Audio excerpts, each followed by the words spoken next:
ನಾವಿವಾಗ ಮಂಜಿನ ನಗರಿ ಮಡಿಕೇರಿಯ ಕೋಟೆಯನ್ನ ಕಾಯುವಂತಹ ಕೋಟೆ ಮಾರಿಯಮ್ಮ ದೇವಾಲಯದಲ್ಲಿದ್ದೀವಿ.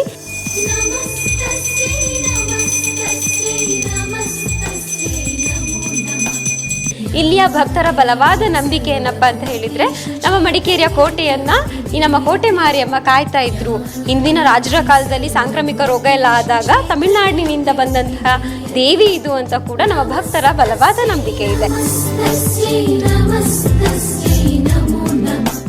ನವರಾತ್ರಿ ಉತ್ಸವ 22ಕ್ಕೆ ಸ್ಟಾರ್ಟ್ ಆಗಿ ಇಲ್ಲಿ ದೇವರು ಇಲ್ಲಿಂದ ಕರಗ ಕಟ್ಟಲಿಕ್ಕೆ ಬನ್ನಿ ಮಂಟಪಕ್ಕೆ ಹೊರಟು ಹೋಗಿ ಅಲ್ಲಿಂದ ದೇವರನ್ನು ಕರಗವನ್ನು ತಗೊಂಡು ಮೆರವಣಿಗೆ ಮೂಲಕ ಇಲ್ಲಿಗೆ ಬರುವಂಥದ್ದು ಮಾಮೂಲು ಪದ್ಧತಿ. ಅದರಂತೆ ಈ ವರ್ಷವೂ ಕೂಡ 22ನೇ ತಾರೀಕಿಗೆ ಇಲ್ಲಿಂದ ಕರಗ ಕಟ್ಟಲಿಕ್ಕೆ ಇಲ್ಲಿಂದ ಬನ್ನಿ ಮಂಟಪಕ್ಕೆ ಹೊರಟು ಅಲ್ಲಿಂದ ಎಲ್ಲ ಕರಗ ಕಟ್ಟಿ ಎಲ್ಲ ಆದಮೇಲೆ ಇಲ್ಲಿಗೆ ವಿಜೃಂಭಣೆಯಿಂದ ಮೆರವಣಿಗೆ ಮೂಲಕ ಬಂದು ದೇವಸ್ಥಾನಕ್ಕೆ ಬಂದು ಮಾರನೇ ದಿವಸ ನಗರ ಪ್ರದರ್ಶನೆಗೆ ಹೋಗಿ ಅದೆಲ್ಲ ಈಗ ಮುಗಿಸಿದ್ದೀವಿ. 3 ದಿವಸ ನಗರ ಪ್ರದರ್ಶನ ಆಗಿ ಅದರ ಮಧ್ಯದಲ್ಲಿ ನಾವು 22ನೇ ತಾರೀಕಿಂದ ಯಾವಾಗ ನವರಾತ್ರಿ ಸ್ಟಾರ್ಟ್ ಆಗ್ತದೆ ಅಲ್ಲಿಂದ ಇಲ್ಲಿ ಎಲ್ಲ ಸರ್ವ ಭಕ್ತಾದಿಗಳಿಗೂ ಬರೋವರಿಗೆ ಎಲ್ಲರಿಗೂ ನಾಡಿನ ಭಕ್ತರಿಗೆ ಅನ್ನದಾನದ ವ್ಯವಸ್ಥೆ ಈ ಕೋಟೆ ಮಾರಿಯಮ್ಮ ದೇವಾಲಯ ಟ್ರಸ್ಟ್ ವತಿಯಿಂದ ಮತ್ತು ನಾಡಿನ ದಾನಿಗಳ ಸಹಕಾರದಿಂದ ಅನ್ನದಾನ ಸಹ ಇಲ್ಲಿ ವ್ಯವಸ್ಥೆ ಇದೆ. ಅನ್ನದಾನ ಅಪ್ ಟು 4ನೇ ತಾರೀಕುವರೆಗೆ ಇರ್ತದೆ. ಇಲ್ಲಿ ನಮ್ಮ ದೇವಾಲಯದ ಅರ್ಚಕನಾಗಿ ಸುಮಾರು 35 ವರ್ಷದಿಂದ ಸೇವೆ ಮಾಡ್ಕೊಂಡು ಬರ್ತಾಯಿದ್ದೀನಿ. ಆ ನವರಾತ್ರಿ ಉತ್ಸವದ ಈ ಕರಗ ಆರಾಧನೆಯಲ್ಲಿ ನಾನು 33ನೇ ವರ್ಷದ ವೃತ್ತಧಾರಿಯಾಗಿ ಕರಗವನ್ನು ಹೊರ್ತಾ ಇದ್ದೀನಿ. ಇದು ನಮ್ಮ ಒಂದು ಪಾರಂಪರಿಕವಾದಂಥ ಕುಟುಂಬದ ಒಂದು ಸೇವೆ, ಅರ್ಚಕ ಸೇವೆ. ಅದನ್ನು ಈಗಲೂ ನಾವು ಮಾಡ್ಕೊಂಡು ಬರ್ತಾಯಿದ್ದೀವಿ.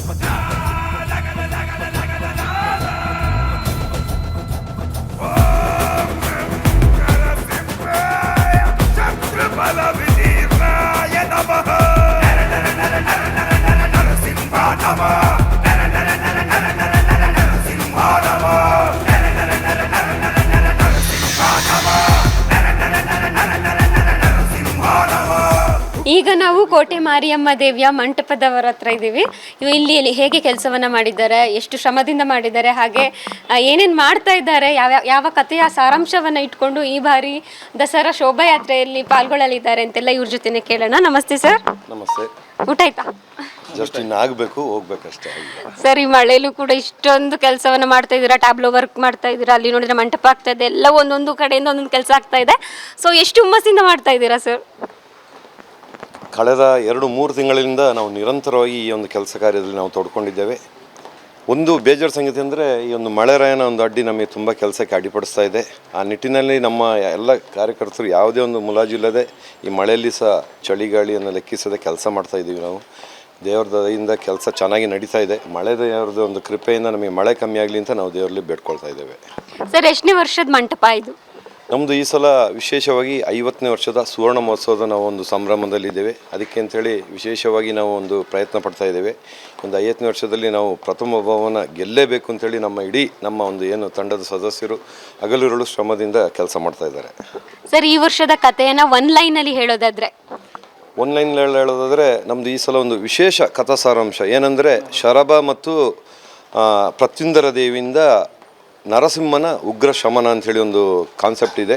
ಏನು ಅಂತಂದರೆ, ಇಲ್ಲಿ ತನಕ ಜನ ನೋಡಿರುವಂಥದ್ದು ಕೇವಲ ಒಂದು ಏನು ನರಸಿಂಹ ನಮ್ಮ ಹಿರಣ್ಯಕಶಿಪುವನ್ನು ಒಂದು ವಧೆ ಮಾಡೋ ಸಂದರ್ಭ ಅಷ್ಟೇ ಇಷ್ಟು ತನಕ ತೋರಿಸುವಂಥ ಕಾನ್ಸೆಪ್ಟ್ ಎಲ್ಲರೂ. ಆದರೆ ನಾವು ಆ ಮುಂದಿನ ಭಾಗ ಏನು ಹಿರಣ್ಯಕಶಿಪುವಿನ ಸಂಹಾರವಾದ ನಂತರ ಏನು ಆ ಉಗ್ರ ನರಸಿಂಹನ ಒಂದು ಕ್ರೋಧ ಕಮ್ಮಿ ಆಗೋದಿಲ್ಲ.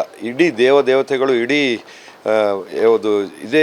ದೇವತೆಗಳೇ ಇಡೀ ಎಂಥ ಭಯಭೀತರಾಗ್ತಿರುವಾಗ ಆ ಕ್ರೋಧನ ಯಾವ ರೀತಿಯಲ್ಲಿ ಶಮನ ಮಾಡೋದು ಅಂಥೇಳಿ ಅಲ್ಲಿಂದ ಶಿವ ಹಾಗೂ ಪ್ರತ್ಯುಂದರ ದೇವಿ ಆ ಒಂದು ದೇವತೆಗಳಲ್ಲಿ ಕಾಳಾಗೋದಾಗ ಪ್ರತ್ಯುಂದರ ದೇವಿ ಬಂದು ಆ ಒಂದು ಶಮನ ಮಾಡುವಂಥ ಒಂದು ಕಥಾ ಸಾರಾಂಶ ನಾವು ಈ ಸಲ ವಿಶೇಷವಾಗಿ ಒಂದು ಕಥೆಯನ್ನು ಅಳವಡಿಸ್ಕೊಂಡಿದ್ದೇವೆ. ಸರ್, ಹಿಂದಿನ ವರ್ಷಕ್ಕೆ ಕಂಪೇರ್ ಮಾಡಿದರೆ ಈ ವರ್ಷ ಏನು ಹೊಸತನವನ್ನು ತಂದಿದ್ದೀರಾ ನೀವು?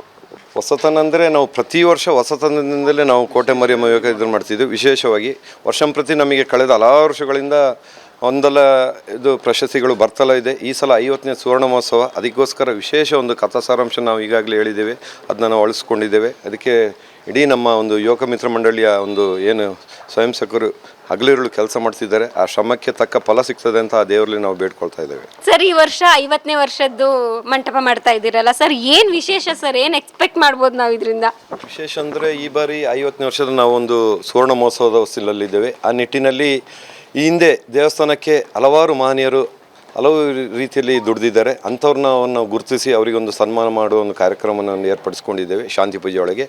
ಅದೇ ರೀತಿ ನಗರದಲ್ಲಿ ಅಲಂಕಾರ ಏನಂದರೆ ಇಲ್ಲಿ SBIಯಿಂದ ನಮ್ಮ ದೇವಸ್ಥಾನದವರೆಗೆ, ಅದೇ ರೀತಿ KSRTC ಬಸ್ ಸ್ಟ್ಯಾಂಡಿಂದ ಇಲ್ಲಿವರೆಗೆ ವಿವಿಧ ರೀತಿಯಲ್ಲಿ ಅಲಂಕರಣವನ್ನು ಮಾಡಿದ್ದೇವೆ. ತಾವು ನೋಡಿರ್ಬೋದು ಈಗ ರಾತ್ರಿ ಇದು ಸುಮಾರು 3.5 ಲಕ್ಷದಿಂದ ವೆಚ್ಚದಿಂದ ನಾವು ಈ ಒಂದು ಅಲಂಕಾರ ಮಾಡಿದ್ದೇವೆ. ಅದೇ ರೀತಿ ನಮ್ಮ ಮಂಟಪದಲ್ಲಿ ಸಹ ಅಷ್ಟೇ, ಈಗ ಒಂದು ಬ್ಯಾಂಗ್ಳೂರಿನ ಸ್ಟುಡಿಯೋ ಸೆಟ್ಟಿಂಗ್ ಶಿವದಾಸ್ ಮತ್ತು ಅವರ ತಂಡದಿಂದ ಸ್ಟುಡಿಯೋ ಸೆಟ್ಟಿಂಗ್ಸ್ ಹಾಗೂ ಕ್ರ್ಯಾಕರ್ಸ್ ಅವರು ಮಾಡ್ತಿದ್ದಾರೆ. ಅವರಿಗೆ ನಮ್ಮ ಸಮಿತಿ ಸದಸ್ಯರಾದ ಪ್ರಶಾಂತ್ ಮತ್ತು ತಂಡ ಅವರು ಸಹ ಸಹಕಾರ ನೀಡ್ತಿದ್ದಾರೆ. ಅದೇ ರೀತಿ ಚಲನವಲನ ಟೋಟಲ್ ಇದು ನಮ್ಮ ಟ್ರ್ಯಾಕ್ಟರ್ ಸೆಟ್ಟಿಂಗ್ ಮೂಮೆಂಟ್ಸ್ ಅದೆಲ್ಲ ನಮ್ಮ ಪ್ರಸಾದ್ ಆಚಾರ್ಯ ಮತ್ತು ಅವರ ಒಂದು ಟೀಮ್, ಅದರಲ್ಲಿ ನಂದೀಶ್ ಅವರಿದ್ದಾರೆ, ಮುತ್ತ ಅವರಿದ್ದಾರೆ, ಹಾಗೆ ರೀತಿ ದೀಪ್ ಇದ್ದಾರೆ, ಮನೋಜ್, ಇವರೆಲ್ಲ ಸೇರಿಕೊಂಡು ಕೆಲಸ ಮಾಡ್ತಿದ್ದಾರೆ.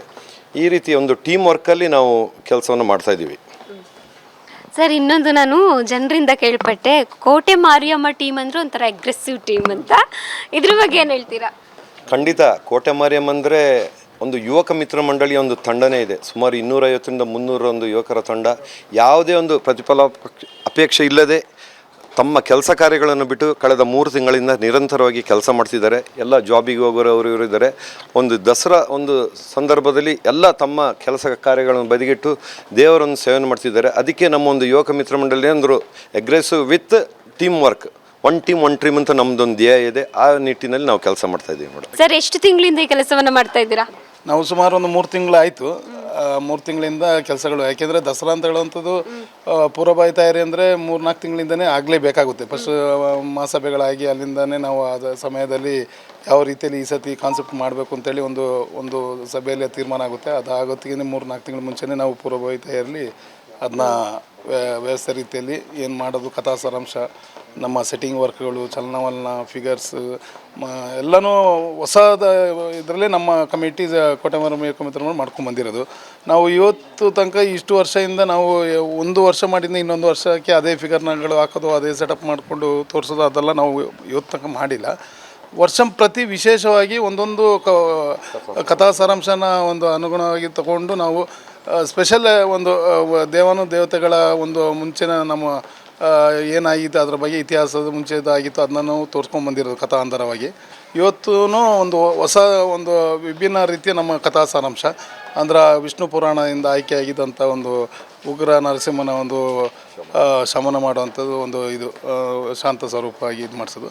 ಅದೇ ರೀತಿಯಲ್ಲಿ ನಮ್ಮ ಎಲ್ಲ ಸರ್ವ ಸದಸ್ಯರಿಗೂ ನಮ್ಮ ಕಮಿಟಿ ಮೆಂಬರ್ಸ್ಗಳೇ ಸುಮಾರು ನಮ್ಮ ಈ ಟೀಮ್ ವರ್ಕಲ್ಲಿ ಎಲ್ಲ ಥರದ ಕೃತಿಗಳನ್ನು ಇದು ಮಾಡ್ಕೊಂಬರ್ತಾ ಇರೋದು, ಚಲನವಲನಗಳು ಮಾಡೋದು ನಮ್ಮ ತಂಡದ ಸದಸ್ಯರುಗಳೇ ಎಲ್ಲ ಟೀಮ್ KMT ಅಂತೇಳಿ ನಾವು ಒಂದು ಬ್ರ್ಯಾಂಡ್ ಥರ ಒಂದು ಮಾಡಿಕೊಂಡು ಅದೇ ಇದರಲ್ಲಿ ಇಷ್ಟು ವರ್ಷವೂ ಜಯಗಳಿಸ್ಕೊಂಡು ಫಸ್ಟ್ ತೃತೀಯ ಬಹುಮಾನ ಪಡ್ಕೊಂಡೇ ಬಂದಿದ್ವಿ. ಈ ವರ್ಷವೂ ಪ್ರಥಮ ಬಹುಮಾನ ಪಡಿತೀವಿ ಅಂತೇಳಿ ಎಲ್ಲ ಒಂದು ಟೀಮ್ ವರ್ಕಾಗಿ ಕೆಲಸ ನಿಭಾಯಿಸ್ಕೊಂಡು ಬರ್ತಾಯಿದ್ವಿ. ಒಂದು ಏನಂದರೆ ಮಳೆಯ ಒಂದು ಕೃಪೆಯಿಂದ ನಮಗೆ ಭಾರಿ ಒಂದು ತೊಂದರೆ ಆಗ್ತಾಯಿದೆ. ಇನ್ನು ಮುಂದೆ ದೇವರ ಆದ ಒಂದು ಶಕ್ತಿಯಿಂದ ದಸರಾ ಇನ್ನೂ 3-4 ದಿನದಲ್ಲಿ ವಿಜಯದಶಮಿ ದಿನ ನಮಗೆ ಯಾವುದೇ ತೊಂದರೆಗಳು ಬರಬಾರ್ದು ಅಂತೇಳಿ ಆ ಪಾಡಿ ಗುತ್ತಪ್ಪ, ಕಾವೇರಮ್ಮ, 4 ಶಕ್ತಿ ದೇವತೆಗಳು ಎಲ್ಲರನ್ನ ನಾವು ನಮ್ಮ ಸಮಿತಿ ವತಿಯಿಂದ ಒಂದು ಪ್ರಾರ್ಥನೆ ಮಾಡಿಕೊಂಡು ದಸರಾದಕ್ಕೆ ಎಲ್ಲ ಹೊರಗಡೆಯಿಂದ ಬರೋರಿಗೆ ಯಾವುದೇ ರೀತಿಯಾದ ಪ್ರವಾಸಿಗರಾಗಲಿ ಇಲ್ಲಿಯವರಾಗಲಿ ತೊಂದರೆ ಆಗದೆ ಒಳ್ಳೆಯ ರೀತಿಯ ವಿಜಯದಶಮಿ ಆಚರಿಸುವ ಆ ತಾಯಿ ಎಲ್ಲರಿಗೊಂದು ಶಕ್ತಿ ಕೊಡಲಿ. ಅದೇ ರೀತಿ ನವರಾತ್ರಿ ಉತ್ಸವ ನಾಡಿನ ಜನತೆಗೆ ಎಲ್ಲ ಶುಭವನ್ನುಂಟು ಮಾಡಲಿ, ಮಂಗಳನ ಉಂಟು ಮಾಡಲಿ ಅಂತೇಳಿ ಈ ಮೂಲಕ ನಾವು ಕೇಳ್ಕೊಳ್ತಾ ಇದ್ದೀವಿ. 1, 2, 3 start. One team, one dream. Team KMT. Jai. Team KMT. Jai. ಕೇಳಿಸ್ಲೇ ಇಲ್ಲ. ಒನ್ಸ್ ಮೋರ್ ಎಲ್ಲರೂ ಊಟ ಮಾಡ್ಕೊಳ್ಳಿ, ಮತ್ತೆ ಜೋರಾಗಿ ಹೇಳಿ. Ready? 1, 2, 3 start. One team, one dream. Team KMT. Team KMT. One team, one dream. Team KMT. ಅಲ್ಲ, ನೀವೆಲ್ಲ ಏನು ಹೇಳಿ? ಸೊ ಜೋರಾಗಿ ಹೇಳ್ಬೇಕು. ಓಕೆ, ನಮ್ಮ ಹಳೆ ಸೌಂಡ್ಗಿಂತ ನಿಮ್ಮ ಸೌಂಡ್ ಜಾಸ್ತಿ ಆಗ್ಬೇಕು ಈಗ. Ready? 1, 2, 3 start. One team, One dream. one team, One dream. one team, One dream. Team KMT. Team KMT. Team KMT. Team KMT.